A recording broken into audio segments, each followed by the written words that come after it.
Hello everyone, welcome करता हूं मैं अपने यूट्यूब चैनल अनटैक्स अड्डा पे। आपका एक ट्रस्टेड प्लेटफॉर्म जहां पे आप इनकम टैक्स, जीएसटी के कॉम्प्लिकेशंस एकेडमिक वे में और प्रैक्टिकल वे में सीख सकते हैं और जान सकते हैं। आप भी अपना नॉलेज शेयर कर सकते हैं इस प्लेटफॉर्म पे। तो बने रहिए वीडियो के लास्ट तक, क्योंकि जो आज का हमारा टॉपिक है बहुत ही बेसिक, बहुत ही कॉमन क्वेश्चन है कि जीएसटी क्या है। एक आम आदमी के लिए, एक लॉ के स्टूडेंट के लिए, एक कॉमर्स के स्टूडेंट के लिए, एक प्रोफेशनल के लिए, टैक्स प्रोफेशनल के लिए जो अहम एक मुद्दा उठता है या बड़ा ही लेमैन क्वेश्चन है या बड़ा ही सिंपल वे में आपको आपके सामने रखने की मैं कोशिश करूंगा। एक 5 से 10 मिनट की वीडियो है, 10 मिनट भी मैं नहीं लूंगा आपका। बहुत ही शॉर्ट वीडियो है, बहुत ही basic concept. What is GST अगर आपसे कोई पूछ ले इंटरव्यू में या कहीं पे भी आपको अगर बताना हो तो कैसे आप बताएंगे, क्या क्या इंपॉर्टेंट चीजें हम इस वीडियो में डिस्कस करेंगे। पहले तो हम लोग डिस्कस करेंगे कि जीएसटी क्या होता है, उसके बाद हम लोग डिस्कस करेंगे कि जीएसटी क्यों लाया गया, उसके बाद जीएसटी के रेट्स क्या हैं, जीएसटी के प्रकार क्या हैं, जीएसटी के पर्पस क्या थे। बेसिकली मेन जो कंसेप्ट है जीएसटी का, पहले वाले टैक्स को हटा के जीएसटी इंट्रोड्यूस किया गया तो उसके पीछे भी कुछ वजह रही होगी, उसके बारे में भी हम चर्चा करेंगे। और चर्चा ये भी करेंगे कि पहले जो रेट्स हुआ करते थे 0%, 5%, 18%, 28%, 12%, अब क्या आज के दिन में, आज के मौजूदा दिन में क्या यही सेम रेट्स हैं या इसमें कुछ बदलाव हुआ है? बदलाव हुआ है तो क्या हुआ है? अगर आपको ये जानना है तो वीडियो के लास्ट तक बने रहिए। सबसे पहले हम लोग डिस्कस करते हैं जीएसटी। जाहिर सी बात, अगर फुल फॉर्म की बात करें तो GST goods and service tax, यानी कि जीएसटी एक ऐसा टैक्सेशन मैटर है या टैक्सेशन कॉन्सेप्ट है जो कि अगर आप कोई माल खरीदते हैं या बेचते हैं या आप सर्विस बेचते हैं या सप्लाई करते हैं, आप ऐसे कह लीजिए, तो उस पर जीएसटी लगेगा ही लगेगा। जीएसटी आपको भुगतान करना पड़ेगा सरकार को। अगर आप टैक्सेबल पर्सन है तो, अगर आप जीएसटी में रजिस्टर्ड है तो। ऐसा नहीं है कि हर आदमी जो कि माल बेच रहा है, सप्लाई कर रहा है या सर्विस बेच रहा है, सप्लाई कर रहा है, तो उसको टैक्स देना है। इसके बारे में भी हम चर्चा करेंगे, लेकिन बहुत ही डिटेल में नहीं जाएंगे। सिंपल सा मैं आपको बता रहा हूँ, सिंपल भाषा में, कम टाइम में ज्यादा चीजें आपको बताने की कोशिश कर रहा हूं। अब बात आती है कि जीएसटी से पहले कितने टैक्सेशन थे। जैसे देखिए, जीएसटी से पहले जो माल पे टैक्स लगते थे वो वैट लगता था, एक्साइज ड्यूटी लगती थी, कस्टम ड्यूटी लगता था, एंट्री टैक्स लगता था। लेकिन जीएसटी के आने के बाद इन सब टैक्सेशन को, इन सब प्रकार के टैक्स को सब्ज्यूम्ड कर दिया गया, मिक्स करके या एक करके एक जीएसटी लाया गया, एक टैक्सेशन लाया गया, एक टैक्स लाया गया, जिसको आप जीएसटी बोल सकते हो। इसीलिए इसको कहा जाता है वन नेशन वन टैक्स। ये आप स्लोगन जरूर आपने सुना होगा। जीएसटी का जो इंट्रोडक्शन हुआ वो 1 जुलाई 2017 से पूरे भारत पे लागू हुआ, ये भी आपको पता होगा। तब से कंप्लीटली जो बिजनेस का टैक्सेशन जो कॉन्सेप्ट है, टैक्सेशन की दुनिया में या बिजनेस के एंगल से पूरा सिनेरियो हमारा पूरे देश का चेंज हो गया। तो और आगे हम लोग बढ़ते हैं, जो दूसरा टॉपिक डिस्कस करेंगे, जीएसटी को कब इंट्रोड्यूस किया गया। अभी तक हमने देखा जीएसटी क्या है, उसके बाद जीएसटी को इंट्रोड्यूस क्यों किया गया। आप ऐसे कह सकते हैं कि why was GST introduced. GST introduce करने के पीछे जो मकसद है, जीएसटी इंट्रोड्यूस होने से पहले आप ये कह लीजिए कि जो माल पे या सर्विसेज पे टैक्स लगता था वो डबल टैक्स लगता था। यानी कि आप ये कह लीजिए कि मल्टीपल टाइम टैक्सेशन सिस्टम हमारे देश में था। वो ऐसे था, आप ये कह लीजिए कि एक बार हमें राज्य सरकार को देना होता था, दूसरी बार हमें केंद्र सरकार को देना होता था। आप ये कह लीजिए कि टैक्स ऑन टैक्स होता था, जिसको आप पढ़े लिखे भाषा में या टैक्स की दुनिया में हम उसको कास्केडिंग इफेक्ट हम लोग बोल देते हैं अंग्रेजी भाषा में।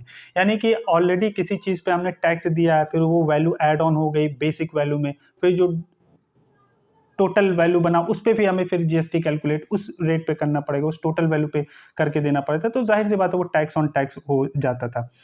तो अब जैसे कि मान लिया कि ये टैक्स ऑन टैक्स क्या होता है, जैसे कि मान लिया मैं मैन्युफैक्चरर हूँ, मैन्युफैक्चरर नॉट मैन्युफैक्चरर, आप ये कह लीजिए कि मैं लेडीज बैग बनाता हूँ, बेल्ट बनाता हूँ, जूते बनाता हूँ। और उस लेडीज बेल्ट या जूते बनाने के लिए जो मैं रॉ मटेरियल परचेज करता हूँ, चमड़ा परचेज कर रहा हूँ, भैंस का चमड़ा, भैंसे का चमड़ा, ऊँट का चमड़ा, जो भी है जिससे भी बनती हैं चीज़ें। अब मैं जहाँ से खरीद रहा हूँ, अब कच्चा माल रॉ मटेरियल खरीद रहा हूँ तो उसको, उस पर भी टैक्स दिया होगा, क्योंकि सामने वाला बेच रहा है तो उस पर टैक्स लगा के मुझसे लिया होगा। अब मैं मान लिया 100 रुपए का वो चमड़ा खरीदा, 100 रुपए पे मान लिया कि 5% मैंने टैक्स दे दिया। 105 रुपए में खरीद के लाया, और 105 रुपए में खरीद के लाया उस लेदर को, उस रॉ मटेरियल को मैंने यूज़ किया। यूज़ करके मैं एक जूता बनाता हूँ, लेडीज़ बैग बनाता हूँ, बेल्ट बनाता हूँ। अब ये फिनिश प्रोडक्ट हो गया। अब फिनिश प्रोडक्ट जब हो गया तो जाहिर सी बात है मैं भी बेचूंगा, रखने के लिए तो बनाया नहीं हूँ। अब मैं जब बेचूंगा तो उस पर भी टैक्स लगाऊंगा। अब जब टैक्स लगाऊंगा तो अब ये डबल टैक्सेशन हो गया। यानी कि पहले मैं जब माल खरीदा उस पर टैक्स दिया, अब उसके बाद जो वैल्यू बनी, फिनिश प्रोडक्ट बना, उस पर भी मैं टैक्स दे रहा हूँ।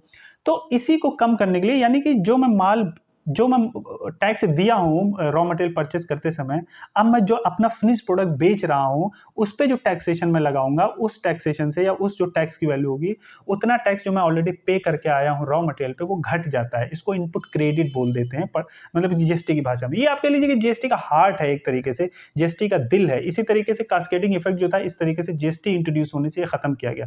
तो अब इसको आप टैक्स ऑन टैक्स नहीं कह सकते, यानी कि वैल्यू एडिशन जितना हुआ उस पर सिर्फ आपको टैक्स देना है। बाकी आपने जो भी टैक्स पेमेंट किया है, आप अपना रॉ मटेरियल परचेस करने में उसको आप घटा सकते हो, उसका बेनिफिट, उसका इस्तेमाल आप कर सकते हैं, आप अपनी टैक्स लायबिलिटी को कम कर सकते हैं। इसको कहते हैं इनपुट टैक्स क्रेडिट लेना, इसी सिस्टम को हम लोग कहते हैं।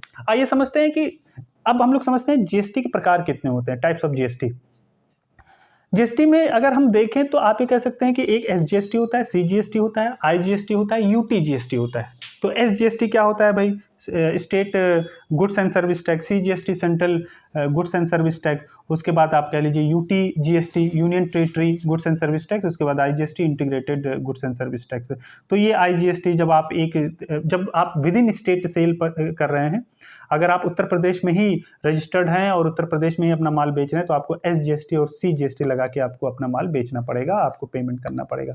अगर आप उत्तर प्रदेश से मध्य प्रदेश माल बेच रहे हैं, सर्विस प्रोवाइड कर रहे हैं, इंटर स्टेट हो गया, अगर अंतर जनपदीय, अंतर राज्य हो गया, तो उस केस में फिर आपको आईजीएसटी लगाना पड़ेगा अपने गुड्स पे। जो भी टैक्सेबल वैल्यू है उस पर आपको आईजीएसटी लगाना पड़ेगा। तो कुछ इस प्रकार से ये प्रकार हो गए, 4 प्रकार के आईजीएसटी, सीजीएसटी, एसजीएसटी, यूटीजीएसटी, 4 प्रकार के जीएसटी होते हैं। कोई आपसे पूछे तो आप ये बता सकते हैं।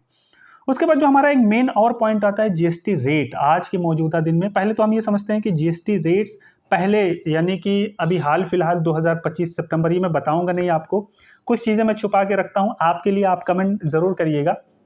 पहले जो टैक्स होता था वो 0%, 5%, 12%, 18%, 28%।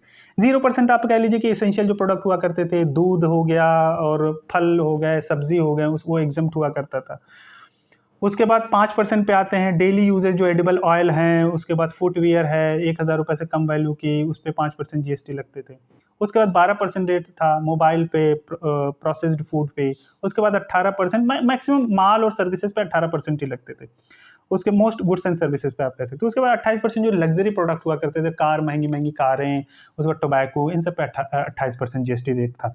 अब सितंबर 2025 में, डेट भी आपको बता दे रहा हूँ, 22 सितंबर, ये जो रेट्स है जीएसटी काउंसिल एक होती है, उनको ये हक होता है कि अपनी मीटिंग्स में वो डिसाइड कर पाएं कि ये रेट्स कम होंगे, ज़्यादा होंगे, या टैक्स स्लैब कम कर देना। तो इसीलिए जो 56वां जीएसटी काउंसिल मीटिंग हुई 22 सितंबर 2025 को, उसमें अब आज के मौजूदा दिन में ये 5 प्रकार के रेट्स नहीं रह गए, सिर्फ 3 प्रकार के रह गए। वो आपको कमेंट में, मैं नहीं बताऊंगा, कमेंट में कमेंट करके आपको बोलना है, जवाब देना है कि अब आज के मौजूदा दिन में 22 सितंबर 2025 में हमारे देश में कितने प्रकार के रेट्स जीएसटी को लेके हैं। जल्दी से कमेंट करके बताइएगा, जिन लोगों को आता है ज़रूर आप बताएं।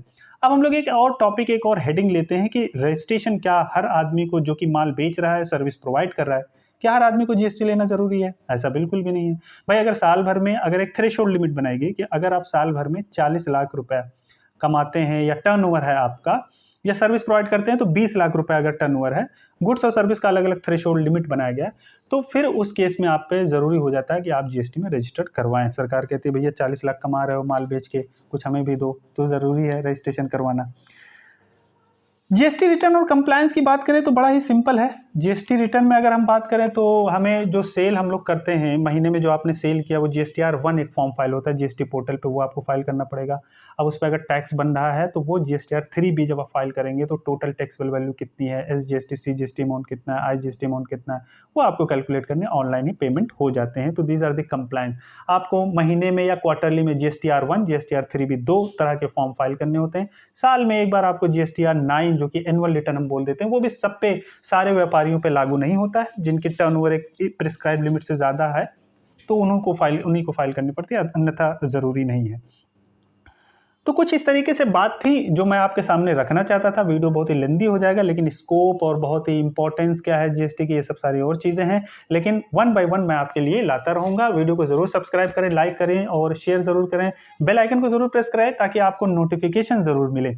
तो उम्मीद करता हूँ आपको वीडियो समझ में आया होगा और सिंपल एक्सप्लेनेशन जो मुझसे हो सका जीएसटी का, व्हाट इज़ जीएसटी, उसको मैंने आपके सामने रखा। वीडियो को ज़रूर लाइक करें। दोबारा मैं कह रहा हूँ, फॉरवर्ड ज़रूर करें अपने दोस्तों के बीच जिनको आप चाहते हैं कि वो जीएसटी और इनकम टैक्स रिलेटेड मामले को जानें, कॉम्प्लिकेशंस को जानें, उनको ज़रूर शेयर करें। आपने अपना कीमती वक्त दिया, उसके लिए थैंक यू सो मच।